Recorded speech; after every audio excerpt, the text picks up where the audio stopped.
Çünki təxminən bir ay yarım bundan əvvəl Azərbaycanda bəzi yoluxma halları qeydə alındı. Qeydə alındı deyirəm, amma konkret olaraq nə virus olması ilə bağlı heç bir məlumat yayılmamışdı. Sadəcə mən Adil Qeybulla ilə də müsahibə eləmişdim, digər həkimlərlə də və verilən cavab bundan ibarət idi ki, Azərbaycanda yeni bir virus yayılıb. Ümumiyyətlə bu virus nə qədər təhlükəlidir? Yəni pandemiya kimi bir şey ola bilərmi? Ya da ki, nədir bu?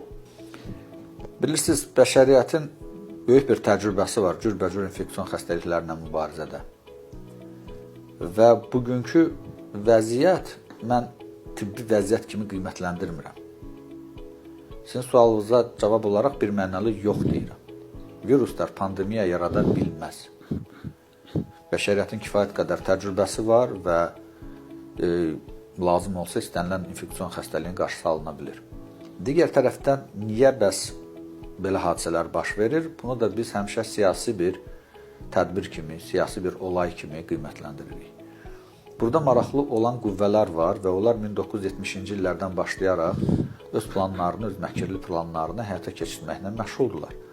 Artıq beynəlxalq imperialistlərin müəyyən qurumları var ki, onlara siyahına da ən birinci Ümumdünya Səhiyyə Təşkilatı daxildir ki, artıq Amerika, onu yaradan Amerikanın özü oradan çıxmaq artıq elan edibdir.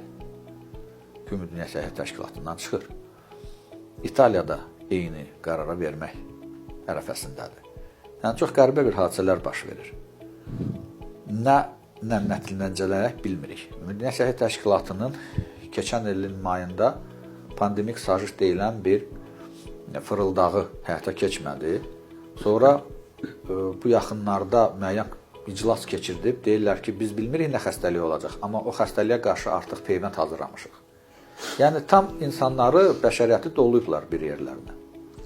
Və artıq mart ayı üçün artıq zamanını da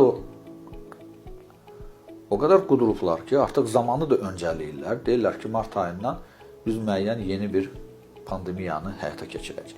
Yəni, bunlar hamısı siyasi olaylardır və bunların da qarşısını yeganə alan qüvvə zəhmətkeş şüurudur, zəhmətkeşlərin bir olmasıdır.